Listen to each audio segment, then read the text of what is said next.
liquor bottles in the street to trash. We're at the intersection right now of A. Philip Randolph and Jesse in Jacksonville. Police say this was the site of a gathering after midnight that ended in violence. JSO tells us that 4 people were... Lil Poppa's mom finally spoke out online, and her words are filled with pain. She's heartbroken over her son's memorial turning into a scene of chaos and gunfire. So there was 4 people shot at a memorial service for Lil Poppa in Jacksonville, y'all. What was meant to be a peaceful tribute for the 25-year-old Jacksonville rapper ended in tragedy when 12 to 15 shots rang out, leaving 4 people hit. But here's the wild part. This wasn't some random attack. People close to the situation are saying it was straight up get back for Leo. Proof that in Jacksonville, the beef doesn't rest, not even in death. Lil Poppa had the kind of talent that could have taken him all away. He was signed to Yo Gotti's CMG label and was becoming one of Jacksonville's brightest stars. And police are now on the hunt to find the gunman whoever did this. But fame in that city comes with a dangerous price tag. That memorial shooting didn't just wound innocent people.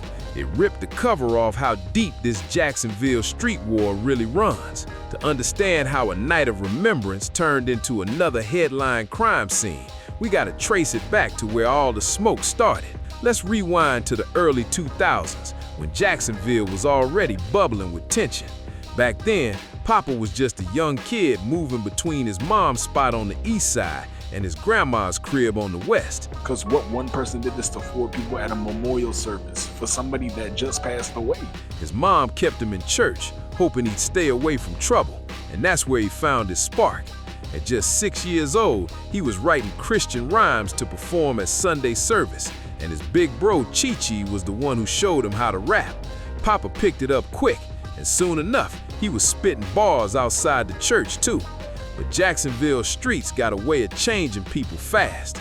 Once Poppa stepped off that porch, police say it was a barrage of bullets. They say it was either 12 to 15 bullets that was shot. His music started reflecting the harsh reality around him, the struggle, the danger, and the life that too many young artists in his city know too well. Lil Poppa had been fighting his own battles long before the fame ever came his way. He was born with a chronic blood disease that often kept him inside, but instead of letting that hold him back, he turned it into motivation. While most kids his age were out running the streets, Poppa was in his grandma's closet, literally, recording tracks in a tiny homemade studio he built himself. So basically the victims was 2 women, ages 34 and 39, as well as 2 men, ages 37 and 43. That hunger pushed him to drop his first music video at just 14, and from there, he went on a non-stop grind, dropping singles and mixtapes that started building a real buzz in Jacksonville. But 2018 changed everything. That's when Lil Poppa dropped Purple Hearts, the track that took him from local fame to national recognition. The track hit hard because it came straight from pain. It was about a shooting Poppa survived, one that tragically took the life of one of his closest friends. In the track, he poured out his soul with lines like, "At night, I wonder why them bullets ain't hit me, why they miss me, rather be gone, take me out my misery." Now the 34-year-old woman was found on the scene and was taken to the hospital immediately. Later, he revealed how the police tried to twist the story against him, rapping, "Detectives tried to frame me, interrogation, they blame me, wish I could take it back to the day that my mama made me." Those words hit deep. It was raw, emotional, and brutally honest, and the world couldn't ignore it. Purple Hearts didn't just go viral. It earned Poppa respect from major names like Polo G, eventually landing him a record deal with Rule No. 1, Interscope Records in 2019. The 3 other victims, though, they took themselves to the hospitals. I'm very surprised they was able to do that while being shot. He was on his way up fast. Shows, streams, and interviews started stacking up. But behind all that success, his life in the streets was still heavy with drama, beef, and loss. Poppa and his brother Chi-Chi had formed a crew called Cut Circle, along with other rappers from their neighborhood. Their rivals, a group known as Head First. Both sides claimed to be focused on music, but the cops didn't buy it. They said both groups were deep in the streets and labeled them as violent gangs. Back in 2015, Cut Circle even emailed Action News Jax to tell their side of the story, trying to clear their name and prove they were more about music than mayhem. Sad times we living in, y'all. This is crazy. You go to memorial service, you get shot. What? Cut Circle wanted to make one thing crystal clear. They weren't a gang. In an email sent to the news, they said, "First and foremost, I would like to take the opportunity to state that Cut Circle Records is not a gang. Cut Circle Records is also in the process of putting a program together to provide kids help with homework and life decisions to keep them out of prison. So is Cut Circle a gang? No. Strictly a group of guys with a rap dream. They wanted the world to see them as young men chasing music, not violence. But the streets had a different story to tell. Just a week before that message went out, a Cut Circle affiliate named Big Desi was shot and killed. A prosecutor from the Florida State Attorney's Office later claimed that even if Cut Circle wasn't officially a gang, they were closely tied to an East Side crew called 1200. That name might sound familiar, because 1200 would later become known as the same group linked to the death of Folio. Not only one person, but 4 people. Now everybody knows that his cause of death was suicide, of course. But let's rewind to 2015, back when Folio was still grinding to get his foot in the door, and Lil Poppa was building his buzz. Crazy as it sounds, Poppa and Lio were actually cool back then. They weren't enemies, they were collaborators. The two even recorded songs together before things went sideways. But somewhere along the line, the friendship cracked.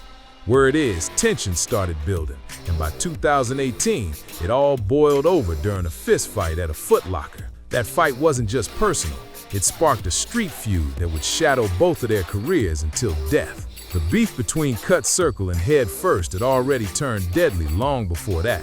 Back in October 2014, Head First threw a party on the north side of Jacksonville. 2 Cut Circle affiliates, Prosper and Tay, pulled up, and that's when chaos hit. Allegedly, shots were fired, and the ops fired back. The whole party turned into a full-blown shootout. When the smoke cleared, Prosper, Tay, and a Head First member were all dead, and 2 innocent women were caught in the crossfire. A little over a week later, Cut Circle tried to honor their fallen friends with a track titled Lions, Tigers, and Bears.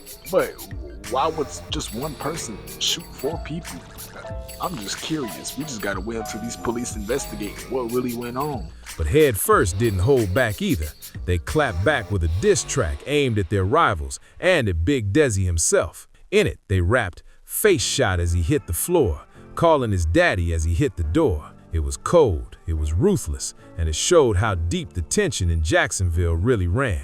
Word on the streets is that Head First caught Big Desi slipping and shot him in the face. Miraculously, Desi survived that first attack, but his luck ran out just a year later when he was gunned down for good. Rumors swirled that Head First was behind the hit, but no one was ever brought in for the murder. Just 2 days later, Cut Circle allegedly struck back hard, taking out Linford Smith and Charles Unn in what many call pure retaliation. By September 2017, things in Jacksonville had turned into a non-stop cycle of get-backs and bloodshed. A Head First member known as Little Rap was sitting in his car when 3 shooters pulled up and ambushed him. He was hit multiple times and didn't survive. Word around town was that Little Rap was the same dude who killed Big Desi, so his murder was believed to be another cold act of payback from Cut Circle. At that point, Head First and Cut Circle weren't just rivals. They were locked in a deadly loop of revenge, trading lives back and forth like it was never gonna end. And it was the next shooting that changed everything for Lil Poppa and later inspired his emotional breakout track, Purple Hearts. Poppa, his brother Chi-Chi, and one of their close friends were riding when a car rolled up and sprayed bullets at them in a drive-by. Poppa and Chi-Chi both survived, but tragically, their friend didn't make it. That pain became the foundation of one of the rawest songs in his catalog, the same one that made people finally stop and listen. But even with all that chaos in the streets, another fire was brewing. Poppa's beef with Folio. According to Poppa, things started over social media comparisons. Fans kept putting him and Folio against each other. And one day, Folio dropped a comment saying he was the better rapper. That simple comment set the tone for what came next. However, Folio had his own side of the story. In a Say Cheese TV interview from 2021, he claimed the tension started because Poppa was sneak dissing him on tracks. Folio said, Y'all don't hear the 1,000 sneak disses, and he antagonized me in S. You get what I'm saying? So when I see you, I'm gonna dress it. Y'all ain't probably hear a million sneak disses because y'all don't know what's going on in Jacksonville, but we heard the set. Yes, that's. So when we see you, what it be about? You know what I'm saying? On your ass now. Nut by beating your ass. Now that's what it is. Then, just a few weeks later, Foolio told Cam Capone News that things got heated again when Poppa spotted him at the mall and accused him of being disrespectful. The tension between them was boiling over, and everyone in Jacksonville could feel it. Foolio told his side of the story, saying that as he was walking out the men's Foot Locker, things went left fast. He said, as I'm walking out the men's Foot Locker, he pointed at me. He was like, man, it's him, man. He too disrespectful, yada yada. Then things got heated when one of Poppa's homies allegedly dissed Foolio's late brother right there on the spot. And that's when the fists started flying. Part of the brawl was caught on video, showing Foolio and two of his guys throwing hands with Poppa and his friend. The scuffle didn't seem life-threatening, but it was enough to spark a full-blown rivalry that would only get nastier over time. From that day on, Lil Poppa and Foolio traded disses like it was a sport, track after track, post after post, throwing shots at each other whenever they could. By August 2018, things got louder when Foolio dropped a remix of Young Ace's track, and he didn't hold back. In the song, he took aim at Ace, Quando Rondo, and Lil Poppa for linking up, then doubled down by calling out Poppa directly, while also disrespecting Ace's late brother and fallen homies. He rapped, just left out south with 100 missed calls, everybody mad like why? I'll beat Lil Poppa up at the mall, put on my ski, call up P, I'm trying to shoot some threes. It was clear the beef was getting personal. Lil Poppa fired back with his own track, and from there, it was war in the booth. The two kept going back and forth, but Poppa took things up a notch when he started taunting Foolio's brother 8-Ball, not just in his lyrics, but even during his IG live sessions. On his song No Issues, Poppa rapped, I just said my prayers, I'm feeling great, gonna roll me up some weight. You know they want me to watch what I say. How many J's you smoked? 8. That line hit deep and sent the internet buzzing. But Foolio wasn't the type to stay quiet. He clapped back by dissing Poppa's friend, Corbin Johnson, who had been kidnapped and later found murdered a year after his disappearance. Foolio referenced him multiple times in different tracks, but the most infamous line came from his list of dead ops, where he rapped, hey, Corbin got kidnapped, how'd a grown man go missing? The disrespect hit a whole new level, and by then, the beef had officially crossed all boundaries. This was no longer just rap, it was personal on every side. Lil Poppa didn't stay quiet after Foolio's diss. He clapped back hard on his track, Missing Something.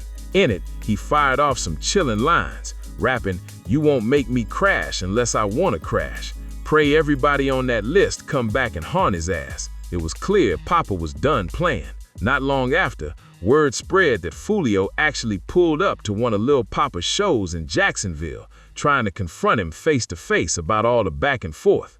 But according to reports, Poppa didn't step outside to meet him. When Foolio later sat down for a Cam Capone News interview in May 2021, he downplayed it all, saying, to be honest, I wish the best for all of us, because I know where all of us come from. We're from Jacksonville. That dude ain't the place that many people make it out of. Even though he said he wanted peace, the music told a different story. By the end of 2021, Julio was still dropping tracks like List of Dead Ops, where he went after Poppa and his circle again, keeping the tension alive.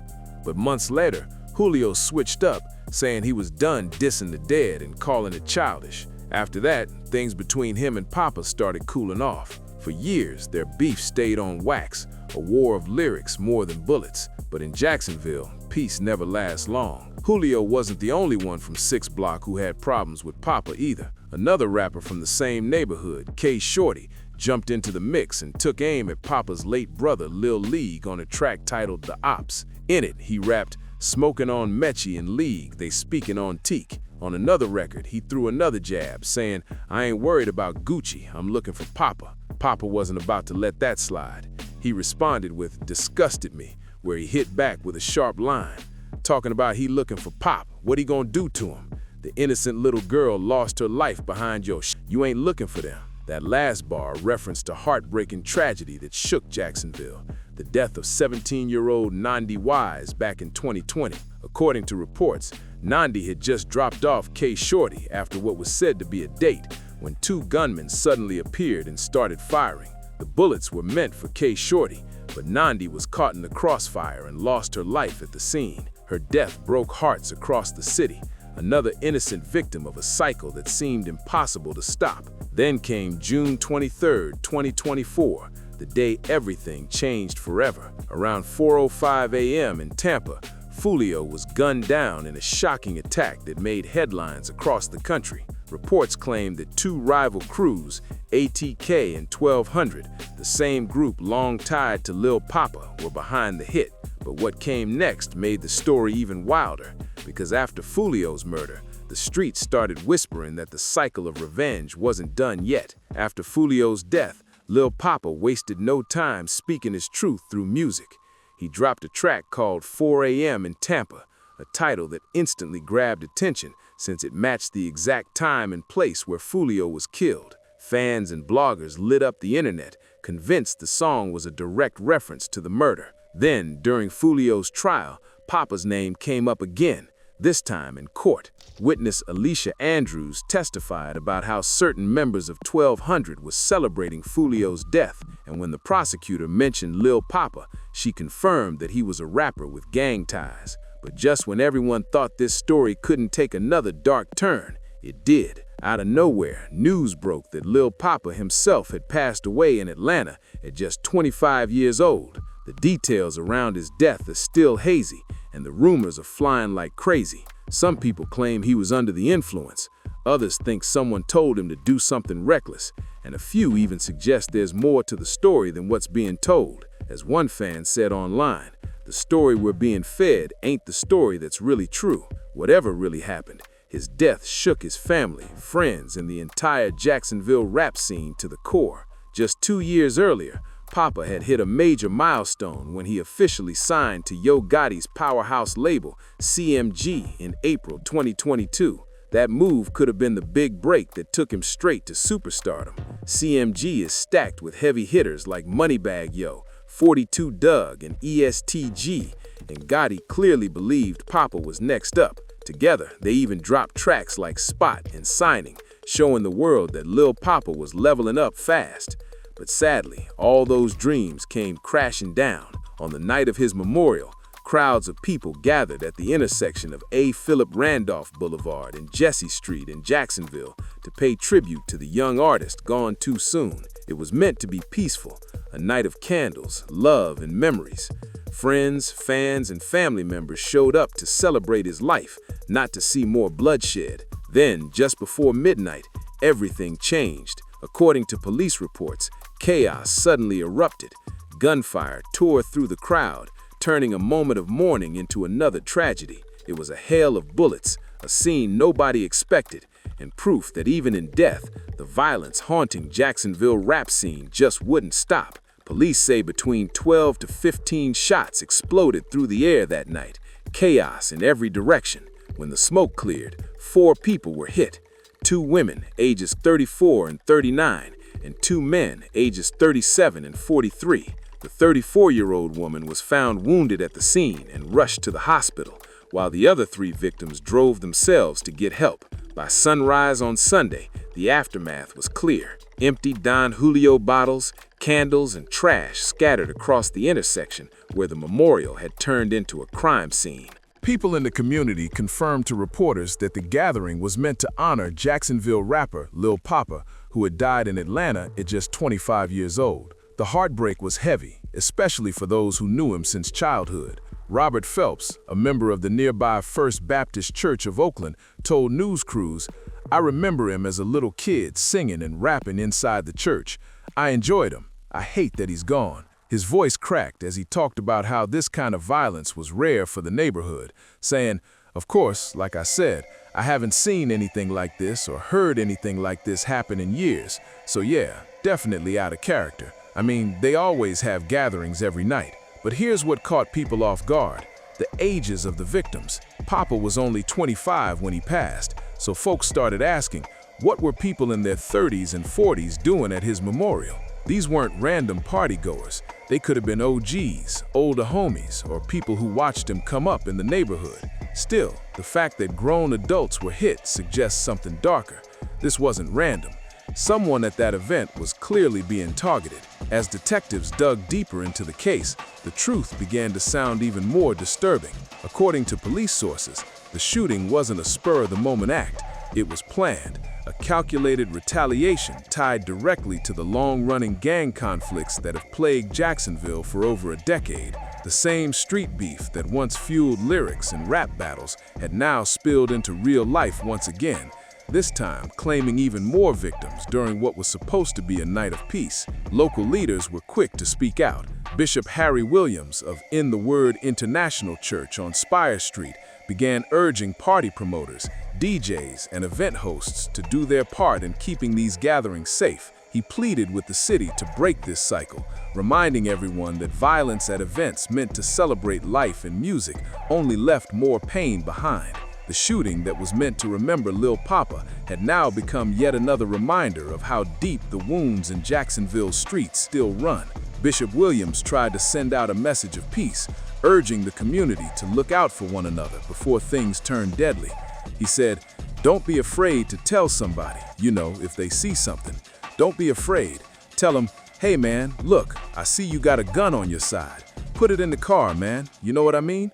Let's just talk. Let's hang out. Have a good time. Make it home to our families." His words came from a good place, but not everybody in Jacksonville agreed. For a lot of folks in the city, that kind of advice sounds out of touch with the reality they live every day. In a place where violence is always just one misunderstanding away, staying armed feels like survival. One local commentator didn't hold back, saying, "I'm not putting my gun nowhere but on my damn hip." First off, it's open carry in Florida anyway. That's number one. Number two, when people show up with guns, you know who stops the people with guns? The people with guns. So hell no, man. I'm not getting caught lacking. I wish the hell I would be chilling in an open carry state at my homie's memorial and I ain't got no damn fire. You crazy out your mind, Pastor. You worry about your scripture. I'ma worry about these bullets. That raw statement summed up how deep the tension in Jacksonville really runs. For many, it's not just about pride, it's about survival. The streets are unpredictable, and even a peaceful event can turn violent in seconds. And when the bullets start flying, people would rather be prepared than become another headline. Investigators later said the timing of Lil Poppa's memorial shooting wasn't random at all. It happened just months after Folio's death in Tampa, and word around the city was it was Retaliation, a payback hit from Folio's people. Remember, Folio came from 6 Block, and his crew had been locked in war with 1200 for years. Even though both main figures, Folio and Poppa, were gone, their beef lived on through their homies and allies. That's what made this tragedy hit even harder. Lil Poppa's family wasn't just grieving the mysterious loss of their son and brother in Atlanta, they were now facing a second heartbreak, his own memorial turning into a bloodbath. His mother's posts online showed the depth of her pain, from disbelief to heartbreak to pure exhaustion. She had already lost her child under circumstances that still didn't make sense, and now she had to watch his memory get overshadowed by violence once again. The Jacksonville Sheriff's Office says the investigation into the memorial shooting is still ongoing. Detectives are asking anyone with information to step forward, but in a city like Jacksonville, where no snitching is the unspoken rule, cooperation is rare. People know talking could get them hurt or worse. So even though everyone wants justice for what happened that night, silence continues to hang heavy over the streets, leaving a grieving family and a broken community with more questions than answers. While the cops kept digging for answers, the streets had already written their own version of justice. Word was that Julio's crew couldn't let 4 a.m. in Tampa slide, especially since the track seemed like a taunt about the very place and time Folio was killed. To them, it wasn't just music, it was a message. So when Lil Poppa's memorial came around, it became the perfect stage for revenge, a chilling reminder that even in death, the Jacksonville beef never dies. But the saddest part, innocent people paid the price once again. Those 4 victims, 2 women and 2 men, weren't ops, weren't in the mix. They were just there to show love to a young artist gone too soon. Instead, They ended up as casualties in a feud that's been bleeding through Jacksonville's streets for over 10 years. What started as rap battles and neighborhood tension has grown into something way darker, a chain of revenge that just keeps spinning out of control. The deeper investigators looked, the messier it got. The names Cut Circle, 1200, 6 Block, Head First, and ATK popped up again and again, each one connected through layers of retaliation, old grudges, and loss. Every time one person got killed, it triggered another round of payback, and the violence just cycled on like clockwork. Jacksonville's police reports paint a grim picture. This kind of bloodshed has become almost normal there. The city's murder rate is more than double the national average, and young black men are losing their lives faster than anywhere else in Florida. Instead of getting to the heart of the problem, poverty, lack of jobs, no real opportunities, and the heavy weight of systemic racism, the city keeps reacting the same way. More arrests, more jail beds, more heartbreak. The system keeps locking people up, but it's not fixing what's breaking the community in the first place. And now, even memorials, the one time people should come together in peace, have turned into battlegrounds. The shooting at Lil Poppa's memorial changed everything. It made people in Jacksonville start to rethink what it even means to honor the dead. What was supposed to be a night of respect and remembrance turned into yet another tragedy tied to street politics and rap beefs. Poppa's legacy, a kid who fought through sickness, found music in the church, and tried to rise above the streets, is now tangled in the violence he wanted to escape. He had the drive, the sound, and the momentum to blow up beyond Jacksonville. After signing with CMG, he was steps away from superstardom, but staying in the city that raised him turned out to be dangerous. Like Boosie once said, most rappers die in their own city, and sadly, that quote hits too close to home here. Maybe if Lil Poppa had left Jacksonville sooner, his story might have ended differently. But in a city where beef runs deep and escape feels impossible, even leaving doesn't always mean you're free. The streets never just let you walk away, especially when you're tied to crews that are still knee-deep in war. The Jacksonville hip-hop scene got hit with a brutal reminder that fame and record deals don't erase the danger you came from. Even when you've made it out, the city finds a way to pull you right back in. Lil Poppa had everything an artist could dream of. A deal with CMG, cosigns from Yo Gotti, and the lyrical power to stand toe-to-toe with any rapper in the game. His breakout record, Purple Hearts, was proof he wasn't just another street rapper. He was an artist with real emotion and pain behind his words. He shared what it felt like to survive bullets and lose friends, and that honesty could have connected him to fans nationwide who faced their own trauma. But out here, the streets don't care about talent or potential. They care about loyalty, revenge, and survival. The memorial shooting said it all. Not even death can end the beef in Jacksonville. When 4 innocent people get shot at a memorial for a 25-year-old artist who died trying to escape the very violence he rapped about, it shows just how toxic this cycle really is. Nobody's untouchable, not even the ones who are gone. And when you look at the aftermath, it's clear how tragic the whole story really is. Folio, dead in Tampa, allegedly gunned down by the same gang Poppa was connected to. Lil Poppa, gone too soon, his death still surrounded by questions in Atlanta. Young Ace, still making music, but staying far away from Jacksonville, knowing the drama back home could end everything in a heartbeat. The cycle keeps spinning. Younger artists are now carrying the same grudges their OGs left behind. K Shorty still out here dropping music and dissing dead ops. The 1200 and 6 Block beefs are still active, and Cut Circle and Head First affiliates, they're still trading shots, both online and in the streets. Nothing's really changed, except the body count. Every few months, another name gets added to the list. More families lose their sons. More young black men die before they ever get the chance to live their dreams. Lil Poppa's mom's reaction online captured exactly what so many mothers in Jacksonville have been feeling for years: heartbreak, confusion, and exhaustion. She didn't just lose her son, she lost the hope of seeing him rise out of the city's endless cycle of violence.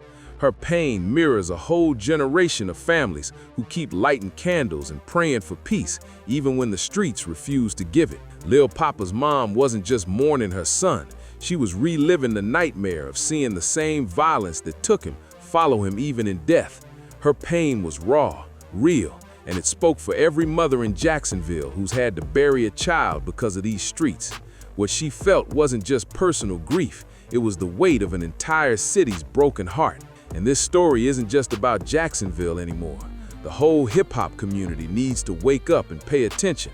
This isn't some small neighborhood beef. It's spreading across state lines, reaching cities like Atlanta and Tampa, and taking lives at an alarming pace.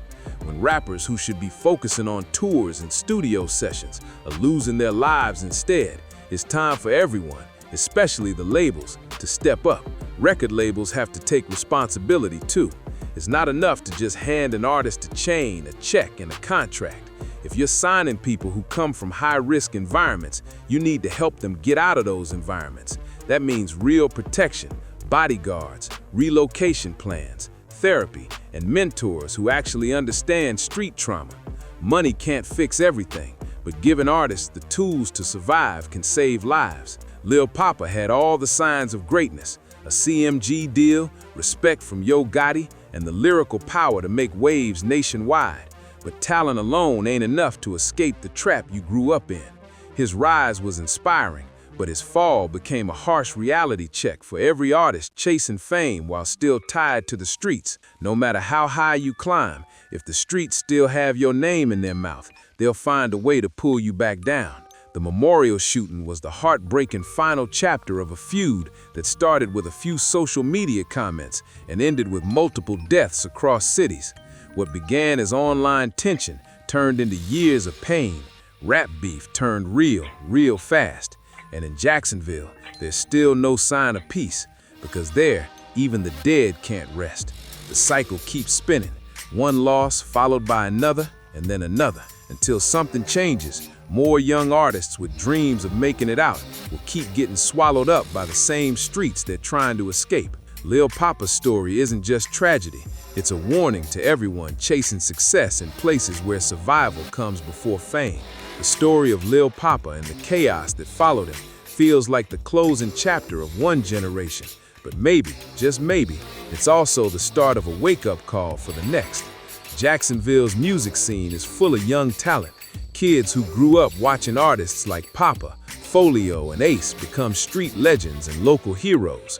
But too many of them are also watching how those same legends ended up, gone too soon, caught between fame and the same war they were trying to escape. Now, a lot of younger rappers in the city are starting to speak out, saying they don't want to die behind this beef. On social media, you can see some artists calling for peace, posting tributes to Lil Poppa with captions like, "We gotta move smarter," and "I'm trying to make it out, not die here." A few are even linking up with DJs, producers, and mentors to create music programs aimed at giving kids safer paths into the game. It's small steps, but it's something. A flicker of hope in a city where violence has been the soundtrack for way too long. Still, for every artist preaching peace, there are others who feel trapped in the same cycle that took their homies. They say walking away ain't that easy when the streets remember everything you said, every line you rapped, every diss you ever dropped. For them, music isn't just art, it's survival, it's reputation. And in Jacksonville, reputation can be the difference between life and death. Community leaders have been holding meetings, trying to bridge that gap between the streets and the music scene.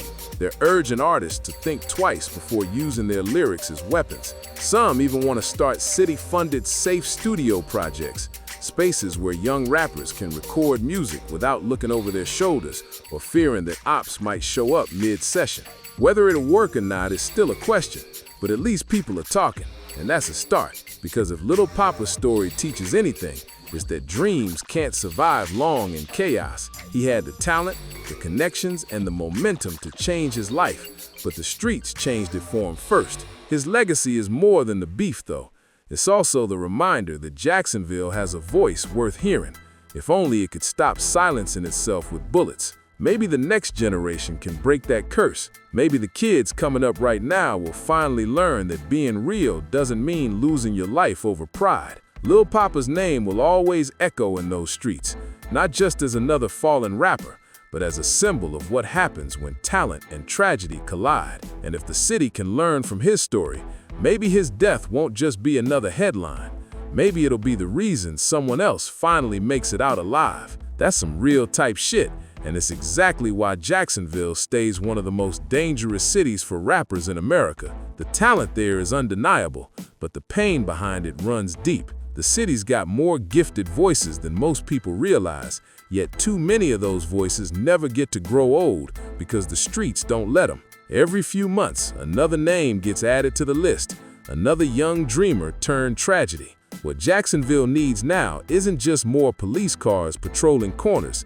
It needs change, real change, the kind that starts with giving people a different path before the streets even get a chance to grab them. Instead of throwing kids in the system, the city should be investing in community programs, music studios, mentorships, and mental health support. Give these kids something to lose other than their lives. Imagine if there were free studio programs that let young rappers record safely, job training centers that help them stack legit money, or counseling for the trauma that's been passed down for generations. That's how you fight back. Not with more prisons, but with more opportunities. The city's leaders, the record labels, the fans, everyone has a role to play in breaking this cycle. Because until that happens, we're just gonna keep watching the same story unfold over and over again. Lil Poppa's story hurts because it didn't have to end like this. He had everything lined up, the label deal, the music, the respect, but the environment that raised him also became the one that took him. His rise and fall should be a wake-up call, not another headline that fades away in a week. And here's the truth. This cycle won't stop until the community itself says enough is enough. Enough burying our sons. Enough turning pain into music instead of healing. Enough letting pride and payback destroy every bright future that tries to grow out of the concrete. Lil Poppa deserved better. Jacksonville deserves better. If his story made you feel something, don't just scroll away. Show some love, keep his memory alive, and use his legacy as motivation for change. Like, share, and drop a comment below. Let me know what you think needs to change in Jacksonville and in hip-hop as a whole. Hit that subscribe button too, so we can keep shining a light on stories that the mainstream keeps ignoring. Rest in peace to Lil Poppa, a voice that was too real for a world that didn't protect him. Hopefully his story inspires the next generation to move smarter, dream bigger, and make it out alive.